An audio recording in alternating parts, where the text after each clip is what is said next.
Hello traders, welcome to house of charts.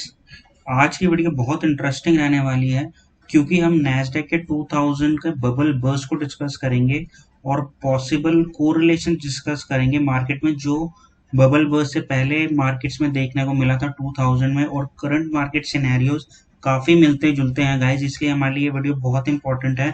इस video को पूरा देखना और बिल्कुल एंड तक देखना। ये वीडियो एक आई ओपनर होने वाली है पोजिशनल इन्वेस्टर्स के लिए एज वेल एज ट्रेडर्स के लिए। ये वीडियो ग्लोबल मैक्रो इकोनॉमिक्स पर बेस रहेगी और हम ट्राई करेंगे कि हम किस तरह एनालाइज कर सकते हैं नैस्डैक के 2000 बबल बर्स्ट को, उस टाइम के मार्केट सिनेरियो को, और हम किस तरह इस टाइम के मार्केट सिनेरियो को लिंक कर सकते हैं जो कि काफी सिमिलर है गाइस, यूजिंग मैक्रो इकोनॉमिक्स, जो कि बहुत बहुत इंपॉर्टेंट है गाइस। अगर हम बात करें तो एफआईआईज और बड़े प्रोप्राइटरी ट्रेडर्स वो टेक्निकल एनालिसिस बहुत ही कम फॉलो करते हैं। वो सिर्फ एक 200 moving average most probably use करते हैं। वो 5 मिनट चार्ट्स नहीं देखते, वो कोई ट्रेंड लाइन ब्रेकआउट ब्रेकडाउन नहीं देखते। वो मोस्टली मैक्रो इकोनॉमिक्स यूज करते हैं to predict the direction of the trend and the direction of the markets. इसलिए गाइस ये वीडियो बहुत इंपॉर्टेंट रहेगी, हमारी पूरी लाइफ के लिए बहुत इंपॉर्टेंट वीडियो रहेगी। ये कंप्लीट वीडियो होगी इस बुक से, inter market analysis bye John Murphy. हमें काफी नए टर्म्स सुनने को मिलेंगे इस वीडियो में, लेकिन हम धीरे धीरे उनको समझते हुए आगे बढ़ेंगे और इंडियन मार्केट्स के साथ और चार्ट्स के साथ प्रॉपरली, बिगर चार्ट्स के साथ प्रॉपरली उसको अलाइन करने की कोशिश करेंगे। नेक्स्ट 6 मंथ्स टू 1 ईयर का प्लान आज हम फॉर्मुलेट करने की कोशिश करेंगे गाइस। इसलिए गाइस वीडियो को पूरा देखना, लेकिन उससे पहले please like share and subscribe our channel house of charts. आइए स्टार्ट करते हैं। चैप्टर 7 ओपन करें, Nasdaq bubble burst in 2000। First point जो यहाँ पर हमें कवर करना होगा वो होता है इन्वर्टेड यील्ड का। इन्वर्टेड यील्ड का मतलब क्या होता है गाइस? इन्वर्टेड यील्ड का मतलब होता है कि जो भी यील्ड्स हैं करंटली, जो भी गवर्नमेंट बॉन्ड्स की यील्ड हैं, अगर गवर्नमेंट कोई शॉर्ट टर्म गवर्नमेंट बॉन्ड की यील्ड ज्यादा कर देती है, वो ज्यादा हो जाती है, मतलब उसकी डिमांड ज्यादा हो जाती है लॉन्ग टर्म गवर्नमेंट बॉन्ड से, उसको यील्ड कर्व इन्वर्जन कहते हैं। यील्ड जो थी वो इन्वर्टेड हो गई है, मतलब छोटे टाइम के लिए अगर गवर्नमेंट को आप पैसे दोगे, गवर्नमेंट आपको ज्यादा रिटर्न दे रही है, और रादर देन ज्यादा टाइम के लिए पैसे देने में जिसमें ज्यादा रिटर्न मिलना चाहिए, अब छोटे टाइम पर पैसे देने पर गवर्नमेंट आपको गवर्नमेंट बॉन्ड्स पे ज्यादा रिटर्न्स दे रही है। इसका क्लियर मतलब होता है गाइस कि गवर्नमेंट्स मार्केट से पैसा खींचना चाह रही है, इन्फ्लेशन को कंट्रोल करने के लिए मार्केट से पैसा खींचा जा रहा है, तभी गवर्नमेंट शॉर्ट टर्म बॉन्ड्स के भी ज्यादा आपको इंटरेस्ट देने को तैयार है rather than long term government bonds. जो भी रिसेशंस थे गाइस 1990, 82, 1980 और 74 एंड 70 के, सब प्रीसीड किए थे इन्वर्टेड यील्ड कर्व से, मतलब कि जो शॉर्ट टर्म गवर्नमेंट बॉन्ड्स थे उनका रिटर्न ज्यादा आ रहा था rather than long term government bonds. अगर हम इसको चार्ट्स पर एनालाइज करें तो ये चार्ट है गाइस 2 ईयर गवर्नमेंट बॉन्ड्स का divided by 10 year government bonds का यूएस में। तो आप देख सकते हैं हमेशा 2 ईयर गवर्नमेंट बॉन्ड्स की यील्ड्स कम थी काफी टाइम से। फेब में भी ये कम थी 2020 में, और ये लगातार कम होती आ रही थी अब टिल मई 21, जहां से ये थोड़ा सा इंक्रीज होनी शुरू हुई और ये फाइनली इन्वर्ट हुई फर्स्ट टाइम इन अप्रैल 2022। थोड़ा सा डिप आया और अब ये बिल्कुल अपने हाईस पर है, बहुत ज्यादा इन्वर्जन है करंटली। 1.17 वैल्यू स्टैंड करती है US 2 year government yield divided by US 10 year government yield की।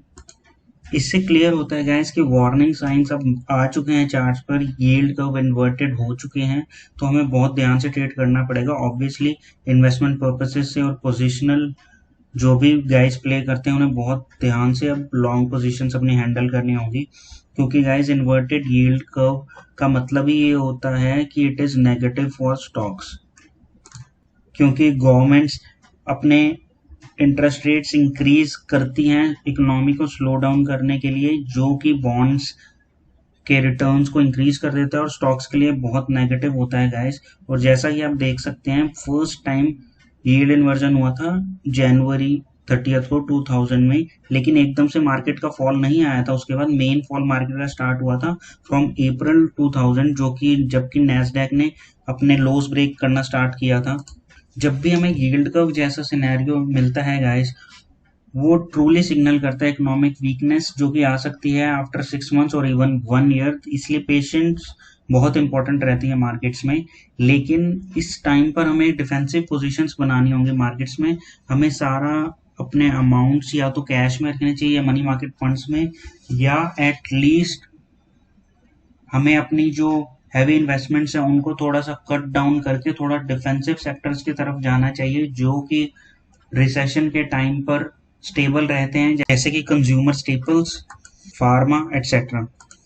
जैसा कि क्लियर है गाइज, अप्रैल में नैस्डैक ने अपने लोज ब्रेक किए थे और हमें एक डाउन ट्रेंड शुरू हो गया था। लेकिन जैसे ही नैस्डैक गिरा था, जैसे ही टेक्नोलॉजी स्टॉक्स गिरना स्टार्ट हुए थे, उसी टाइम पर रियल एस्टेट के जो फंड्स होते हैं, रीट्स जिनको कहा जाता है, वो अपने हाईज ब्रेक करने लग गए थे।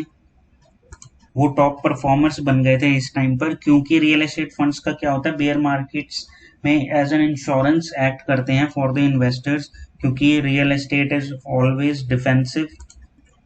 क्योंकि रियल एस्टेट के स्टॉक्स गाइस एक हाई डिविडेंड स्टॉक्स होते हैं और उनके ज्यादा रिलेशन होता नहीं है मार्केट से, इसलिए रीट्स में उस टाइम बाइंग देखने को मिली थी, जैसे टेक्नोलॉजी सेक्टर में सेलिंग देखने को मिली थी और उनमें अच्छी स्ट्रेंथ दिखाई थी उस टाइम पर रीट्स ने। जैसा कि आप देख सकते हैं, रीट्स ने अपनी long term trend line break करके पॉजिटिविटी दिखाई थी इसने after the technology fall in 2000, April 2000। अगर हम अप्रैल की बात करें तो मार्केट्स ने क्लियर इंडिकेशंस दे दिए थे कि अब इकोनॉमी स्लो हो रही है। तो इसका भी हमें गाइस ध्यान रखना पड़ेगा। जब भी हाई बीटा स्टॉक्स जब भी फॉल दिखाना स्टार्ट करेंगे तो हमारा फोकस जाना चाहिए डिफेंसिव सेक्टर पर, जैसे real estate, pharma, consumer staples, for the stability in the markets.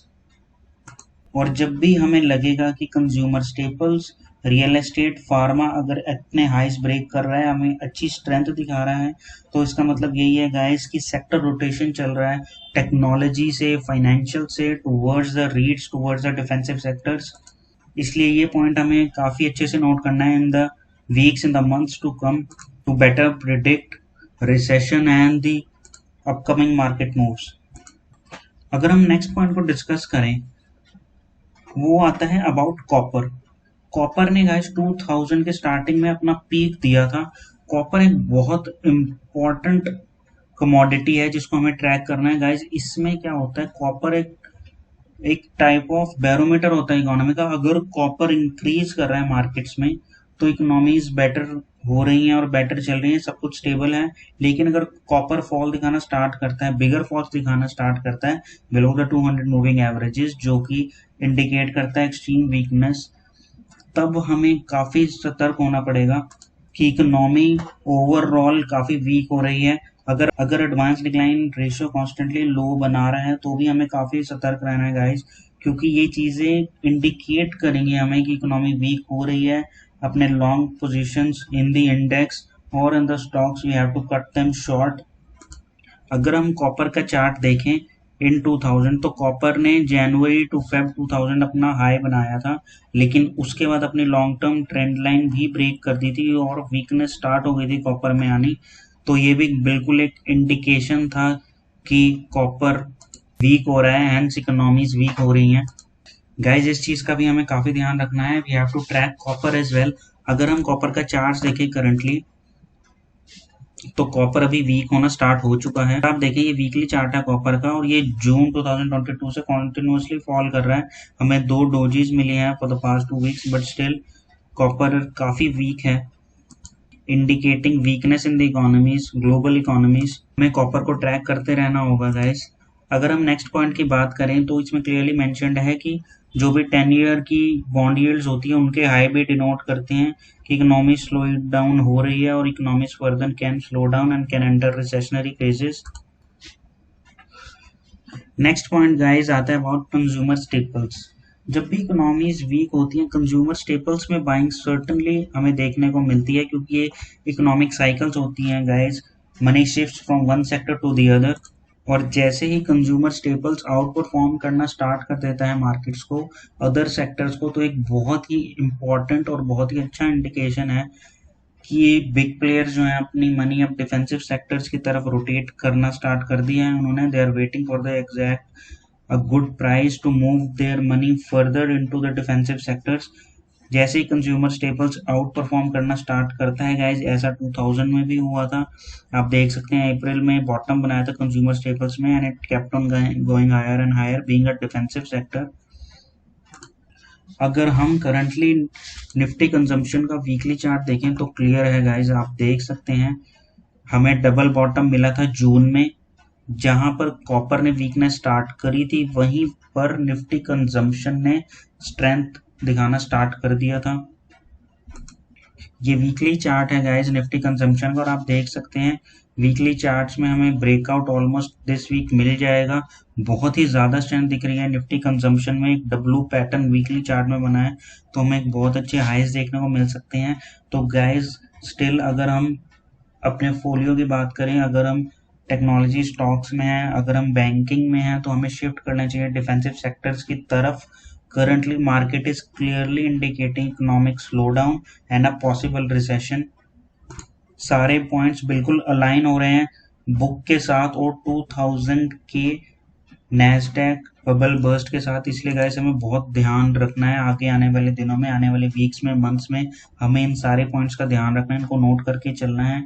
बल्कि फ्यूचर में भी हमें ये पॉइंट्स बहुत इंपॉर्टेंट रहने वाले हैं और हमारे बहुत काम आएंगे गाइस। आइए नेक्स्ट पॉइंट डिस्कस करते हैं guys. Wall Street economists keep telling us things couldn't be better. If things can't get any worse, doesn't that mean they can only get worse? Historically, the markets usually turn down long before the economy does. That's why markets are considered to be leading indicators of the economy. ये clear है guys कि जब भी हम TV पे देखते हैं हमें पॉजिटिविटी ही मिलती है सुनने को कि मार्केट्स अब ठीक हो गई हैं, अब क्रूड गिर रहा है, बॉन्ड यील्ड्स अपने हाईज पर हैं, अब वो फॉल होंगे तो फंडिंग दोबारा आने लग जाएगी मार्केट्स में, सिप्स अपने ऑल टाइम हाई पे, हमें सिर्फ पॉजिटिविटी सुनने को मिलती है। But guys currently markets are indicating something else. A possible economic slowdown is on the cards. जैसा कि आप सबको पता है कोविड के बाद अनलिमिटेड मनी प्रिंटिंग की गई थी by the governments, by the world governments. US federal reserve ने अनलिमिटेड प्रिंटिंग करी थी। ऐसा कहा जा रहा है गाइस कि कोविड के बाद ऑलमोस्ट 40 टाइम्स मनी प्रिंट हुई है पिछले 100 ईयर्स की। इसलिए गाइस हमें काफ़ी ध्यान रखना पड़ेगा। मार्केट्स मैसेज दे रहे हैं the economy starting to slow and will hurt corporate earnings and the stock markets and at such time it's usually better to be in defensive sectors of the market including money market funds. Guys हमें high beta stocks को छोड़कर हमें defensive stocks में positions बनानी start कर देनी चाहिए, considering the market situation currently and the indications shown by the markets themselves. Next point आता है गाइस शिफ्ट टू वैल्यू। जैसा कि आप सब जानते हैं हमें कोविड के बाद से जो भी ग्रोथ स्टॉक्स थे हमें इमेजरेबल उनमें ग्रोथ देखने को मिले, जैसे कि टेक्नोलॉजी सेक्टर हो गया, ऑटो सेक्टर हो गया, हमें बहुत अच्छी ग्रोथ देखने को मिली है। टाटा मोटर्स अराउंड 78 से अपने हाईज लगाए, उसने अराउंड 510। बैंकिंग, फाइनेंशियल्स, ये सब ग्रोथ सेक्टर्स होते हैं गाइस, और हमें एक बहुत अच्छा ग्रोथ देखने को मिले इन सेक्टर्स में। लेकिन जो वैल्यू सेक्टर्स हैं Nifty, FMCG, consumptions, real estate, इसमें ज़्यादा ग्रोथ देखने को नहीं मिली थी, क्योंकि ये वैल्यू सेक्टर्स होते हैं गाइस। जैसे ही मार्केट्स बूमिंग सिनेरियो में होती हैं तो हमें ग्रोथ सेक्टर्स में जिसमें ज़्यादा ग्रोथ हो सकती है उसमें हमें बूम देखने को मिलता है, लेकिन जो वैल्यू सेक्टर्स होते हैं उसमें हमें देखने को मूव नहीं मिलता। लेकिन इस सिचुएशन में जैसा कि हमने डिस्कशन किया है कि कंज्यूमर स्टेपल्स, एफएमसीजी, फार्मा और रियल एस्टेट, हमें इन चारों पर नज़र रखनी होगी। अगर इसमें हमें अच्छा मूव देखने को मिलता है, ऐसे ही 2000 में भी हुआ था, तो वो क्लियरली इंडिकेट करेगा कि ग्रोथ स्टॉक से फंडिंग वैल्यू स्टॉक्स में जा रही है, इंडिकेटिंग एन इकोनॉमिक स्लोडाउन। और एफआईआईज अपनी पोजीशंस अब डिफेंसिव बना रहे हैं so that they can have cash जब मार्केट्स फॉल कर जाएं to buy the same stocks at a very very good price. जैसा कि आप देख सकते हैं यहाँ दिखाया गया कि value stock started outperforming growth stocks in during 2000। Markets ने डबल बॉटम बनाया अराउंड जुलाई एंड फिर हमें एक बहुत अच्छे हाइज देखने को मिले कि सारे फंडिंग शिफ्ट हो रही थी ग्रोथ स्टॉक से वैल्यू स्टॉक्स में। अगर हम देखें कि सेक्टर रोटेशन कैसे होता है इकोनॉमिक साइकिल में, यहाँ पर आप देखें कि करंटली मार्केट्स जहाँ भी हैं वहाँ पर सबसे ज़्यादा लीड कौन कर रहा है करंटली, वो है एनर्जी। अगर हम एनर्जी का वीकली चार्ट देखें तो यहाँ पर क्लियर है गाइस कि हमें 4 वीक से एक अच्छी बुलिश कंफर्मेशन मिल रही है और बुलिश कैंडल्स मिल रही है हमें 4 हफ्ते से, जो कि हम यहाँ पर क्लियरली देख सकते हैं कि लेट एक्सपेंशन में सबसे ज़्यादा मार्केट्स जो चढ़ती हैं वो चढ़ती हैं एनर्जी, क्योंकि गाइस क्रूड ऑयल महंगा होने लग जाता है लेट एक्सपेंशंस में, जो कि फ़ायदा पहुंचाता है एनर्जी कंपनीज को। इसका मतलब ये बिल्कुल नहीं है कि कल हम जाकर रिलायंस के शॉर्ट्स बाय कर लेंगे या एनर्जी को हम शॉर्ट करना स्टार्ट कर देंगे, एनर्जी स्टॉक्स को। ऐसा बिल्कुल नहीं है गाइस, बट ये एक इंडिकेशन हमें देगा कि अगर मार्केट में हमें सेल ऑफ देखने को मिलता है, हमें मार्केट में वीकनेस देखने को मिलते हैं, तो ये इंडिकेशंस हैं। अगर आप यहाँ पर देखो, अर्ली एक्सपेंशन हम सबने देखी, टेक्नोलॉजी में हुई, सर्विसेज में हुई, पोस्ट कोविड कैपिटल गुड्स में हमें देखने को मिली, लेकिन मिडल एक्सपेंशन की बात हो, लेकिन लेट एक्सपेंशन एनर्जी में होती है, हमें ये भी गाइस नोट करना है। और करंटली एनर्जी बहुत अच्छे हाइज बना रही है। फर्दर रिलायंस अच्छे लेवल्स अपने अटेन कर सकता है, अराउंड 2720 लेवल्स, जैसा कि मैंने अपनी वीडियोस में भी बताया है। बट स्टिल हमें ये ध्यान रखना पड़ेगा, अगर हम अर्ली कॉन्ट्रैक्शन की बात करें कि अर्ली कॉन्ट्रैक्शन कैसे प्रिडिक्ट हो सकती है गाइस, अगर एनर्जी और कंज्यूमर स्टेपल्स दोनों ही अपने हाइज पर हैं, जैसे कि आप देख सकते हैं अर्ली कंस्ट्रक्शन में कंज्यूमर स्टेपल्स अपने हाइज पर रहेंगे, और जैसा कि मैंने आपको चार्ट्स में भी दिखाया, कंज्यूमर स्टेपल्स करंटली हाइज पर हैं और energy is moving towards its highs. Consumer staples ने अपना वीकली चार्ट का ब्रेकआउट दे दिया है, but energy still at par, और एनर्जी भी बुलिश कैंडल्स बना रहा है। अगर एनर्जी और कंज्यूमर स्टेपल्स दोनों अपने हाइज पर रहेंगे तो ये बहुत ही क्लैरिटी हमें मिल जाएगी कि हमें फ्यूचर में इकोनॉमिक स्लोडाउन देखने को मिल सकता है। इसलिए गाइस हमें बहुत सतर्क रहना होगा, जैसा कि 1999 में भी हुआ था। एनर्जी लीड कर रहा था उस पर, लेकिन it was a bad sign for the economies, क्योंकि एनर्जी सबसे लेट एक्सपेंशन दिखाता है मार्केट्स में due to rising crude prices, जो कि एनर्जी कंपनीज को काफी बेनिफिट करता है। लेकिन जब भी एनर्जी और कंज्यूमर स्टेपल स्ट्रांग होंगे, ये वो क्लियरली इंडिकेट करते हैं कि हमें फ्यूचर में इकोनॉमिक स्लोडाउन देखने को मिल सकता है, पॉसिबल रिसेशन देखने को मिल सकता है। अगर हम कंक्लूजन की बात करें गाइस, कि हम क्या कंक्लूड कर सकते हैं 2000 के नैस्डैक बबल बर्स्ट से, तो ये क्लियर है गाइस कि मार्केट्स हमेशा इंडिकेट करते थे उस टाइम भी कि मार्केट्स बहुत एक्सपेंसिव हैं। करंटली लॉन्ग एक्सपोजर रखना स्टॉक्स में या फ्यूचर एंड ऑप्शंस में एक अच्छा आइडिया नहीं रहेगा, जैसा कि हमें क्रैक देखने को मिला था फ्रॉम अप्रैल 2000, पर मार्केट ने पहले इंडिकेशंस दिए थे 1999 में भी, और हमें इवेंचुअली अप्रैल 2000 से हमें क्रैक्स देखने को मिले थे टेक्नोलॉजी सेक्टर में, जिसकी वजह से नैस्डैक बबल बर्स्ट हुआ था। The result was a round of Fed tightening that eventually resulted in inverted yield curve। सबसे पहले yield curve इन्वर्ट हुआ था, जिसकी वजह से रिसेशन हमें देखने को मिला था आफ्टर 1970। सेक्टर रोटेशन भी क्लियरली एविडेंट थी वहां पर, but still most Wall Street professionals did not see it coming or pretended not to. This leads us to perhaps the biggest lesson of 2000, which is the need to use charts. Because as old timers used to tell us, charts don't lie. तभी हमारा नाम है guys house of charts. जैसे ही हमें charts पर weakness दिखेगी, we will know कि हमें अपनी ट्रेडिंग और इन्वेस्टमेंट किस तरह से करनी है। For the next 6 months to 1 year हमें कॉशियसली ट्रेड करना है और इन्वेस्ट करना है, हमें डिफेंसिव सेक्टर्स को नोट करना है और वहीं पर इन्वेस्टमेंट्स करनी है गाइस। आई नो ये वीडियो बहुत लंबी हो गई है, बट ट्रस्ट मी गाइस, अगर हम इन पॉइंट्स को नोट करते चलेंगे, we will be a better trader for sure. Macro economic relationships बहुत इंपॉर्टेंट होते हैं गाइस मार्केट ट्रेंड्स को प्रिडिक्ट करने के लिए। हमें 50 पॉइंट या 60 पॉइंट प्रिडिक्ट नहीं करना है निफ्टी में, we have to predict the basic trends. 1000 points, 1500 points on the Nifty, 3000 points on bank Nifty. इसलिए गाइस हमें global macro economic relationship study करना बहुत इंपॉर्टेंट है। आई होप ये वीडियो आपको अच्छी लगी होगी। Please share, like and subscribe for more such videos. I will be back. Thank you guys.